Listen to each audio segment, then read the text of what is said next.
Hello, I'm Archibald Chesterfield III, and I'm in the park talking to my audience.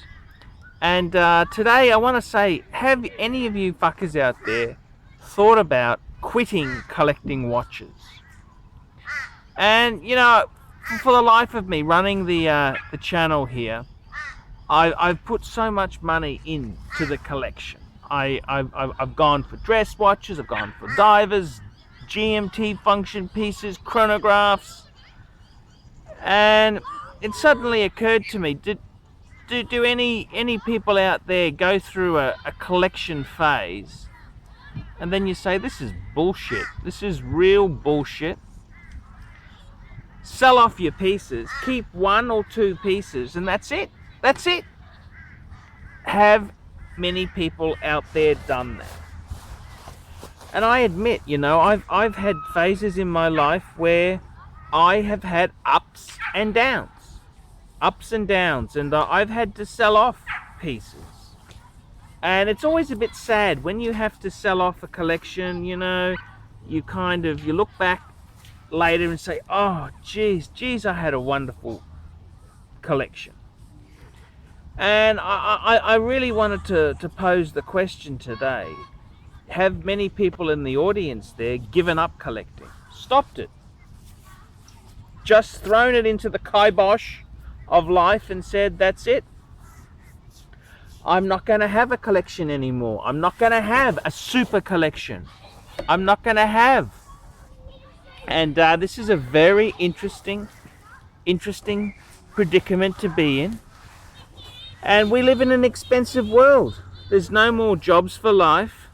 People are getting retrenched. You got to sell things at times when the shit hits the fan. You got to get out. And I wanted to ask: have many people out there just stopped collecting? They've had a collection and it's gone down. And I remember myself. You look at myself there in my life. I had a really cool Rolex collection in the late 90s. I had an 18238 double quickset diamond dial.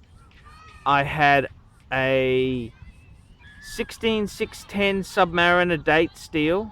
I had a Polar Explorer 2 16570, and I had a 16013 two-tone Datejust. And I thought that was a fantastic collection to have. Things went bad, I needed money, so I gradually sold them off, and I was left with a boy-sized Tudor.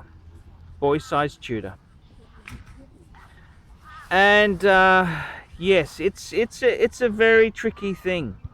This is what the roller coaster of life does to you, the ups and the downs. Now I'm wearing a gold subby. So I wondered, have many people in the audience there sold off pieces when this shit's hit the fan? Have they just given up on collecting? And I know I've had many times where I've reevaluated what do I want in my life. I've reevaluated it.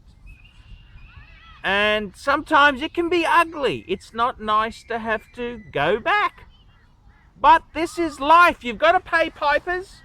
Pipers, ex-wives and children are not cheap. So that's what's happened in my life. Sometimes it's one step forward, two steps back. And now I've addressed some consumer credit problems I had. And I'm starting now to consolidate high net worth compact collection. And it's an interesting dilemma. So I just want to throw it out there, see what the audience says. I'm Archibald Chesterfield III. Tell me about your dramas, fuckers. Tell me indeed. See you later. We specialize in the repair of Rolex and Patek Philippe watches.